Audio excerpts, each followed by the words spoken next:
이번 시간에는 우리 보안 위협 형태에 대해서 같이 한번 살펴보도록 하겠습니다. 자, 우리 첫 번째 거 이제 디도스라는 거요. 이 디도스가 우리말로 하게 되면 이제 분산 서비스 거부 공격입니다.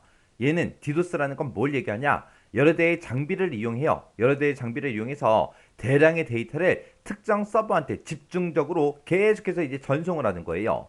그러면 이 서버가 이제 과부하가 걸리겠죠. 그렇게 해서 특정 서버가 정상적으로 작동하지 못하게 그렇게 이제 공격하는 걸 보고 우리가 이제 디도스 그렇게 이제 부릅니다. 그래서 여러 대의 장비가 특정 서버 한 대한테 계속해서 이제 집중 공격하는 거 그게 디도스요. 그 다음에 이제 스니핑이라는 말이 있습니다. 이 스니핑이라는 거는 네트워크 주변을 지나다니는 그 패킷이 있어요. 그 패킷을 엿보면서 계정하고 패스워드 이런 정보를 가로채는 그런 행위를 보고 우리가 스니핑이라고 그렇게 부르고요. 이때 사용하는 그 프로그램을 보고 우리가 스니퍼라고 합니다. 프로그램은 스니퍼. 그런 형태는 이제 스니핑이요. 그 다음에 이제 스푸핑이라는 게 있는데 얘는 이제 눈속임이라는 그 뜻이에요. 그래서 눈속임에서 이제 파생된 건데 검증된 사람이 네트워크를 통해서 이제 데이터를 보낸 것처럼 데이터를 이제 변조를 해서 접속을 시도하는 그런 침입 형태를 보고 우리가 스푸핑이라고 그렇게 이제 부릅니다. 그 다음에 이제 피싱이라는 거는 거짓으로 이제 메일을 발송을 해요. 그래서 은행 사이트들이 있죠. 그런 은행 사이트를 가짜로 이제 만들어요. 가짜로 만든 다음에 그 가짜 사이트로 유인을 합니다. 유인을 해서 아이디가 됐든 암호가 됐든 계좌번호가 됐든 이런 정보를 이제 빼내가는 그런 기법을 보고 우리가 피싱이라 그래요. 그래서 우리 보이스피싱이라는 것도 있죠.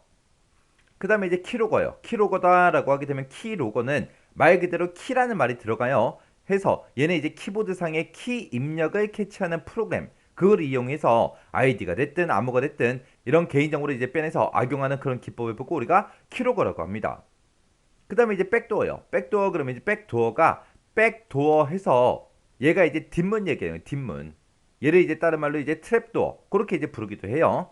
얘는 이제 인가를 받은 그 서비스 기술자가 됐든 아니면 유지보수하는 그런 프로그래머들 있죠. 그런 사람들이 액세스의 이제 편의를 위해서 보안을 제거해서 만든 그런 비밀 통로를 보고 우리가 백도어라고 합니다. 그래서 이런 사람들은 자주 이제 접근을 해야 되다 보니까 접근을 할 때마다 아이디 패스워드 쓰고 막 그런 것들 쓰고 들어가면 너무 복잡하잖아요. 그래서 일부러 그렇게 보안이 제거된 비밀 통로를 만드는데 그걸 보고 우리가 백도어라고 이제 부르는 거예요.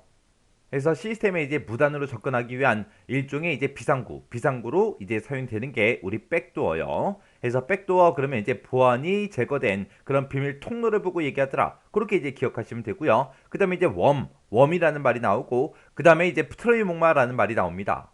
이 웜하고 트로이 목마라는 거는 바이러스예요. 바이러스의 일종인데 이 웜이라는 거는 네트워크를 통해서 이제 연속적으로 자기 자신을 계속해서 복제를 해요. 복제를 해서 언젠가는 이 하드디스크가 꽉 차겠죠. 그렇게 이제 시스템의 부하를 높여서 결국 이제 시스템을 다운시키는 그런 바이러스의 일종을 보고 우리가 웜이라고 합니다. 웜의 뜻이 원래 벌레라는 뜻이잖아요.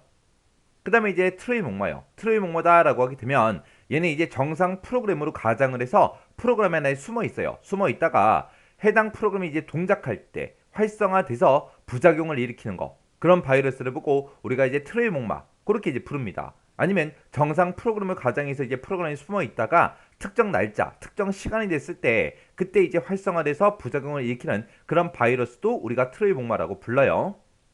그래서 그때 이 트로이 목마는 자기 복제 능력은 없습니다. 이 웜은 자기 자신을 계속해서 복제하고 다니는 거고요. 이 트로이 목마는 그냥 자기 혼자 가만히 숨어 있다가 특정 날짜, 특정 시간 아니면 특정 프로그램이 이제 실행이 됐을 때 그때 이제 부작용을 일으키는 그런 바이러스 그걸 보고 우리가 트로이 목마라고 불러요.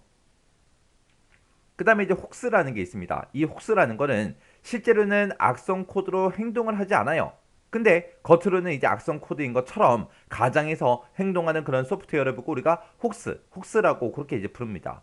그 다음에 이제 드로퍼요. 드로퍼라는 거는 정상적인 파일에 트러의 목마가 됐든 웜이 됐든 이런 바이러스가 숨겨진 그런 형태를 보고 우리가 이제 드로퍼 그렇게 이제 불러요. 그 다음에 이제 스파이웨어라는 것도 있습니다. 스파이웨어라는 거는 적절한 이제 사용자 동의 없이 이제 사용자 정보를 수집하는 그런 프로그램을 보고 우리가 이제 스파이웨어 그렇게 이제 불러요.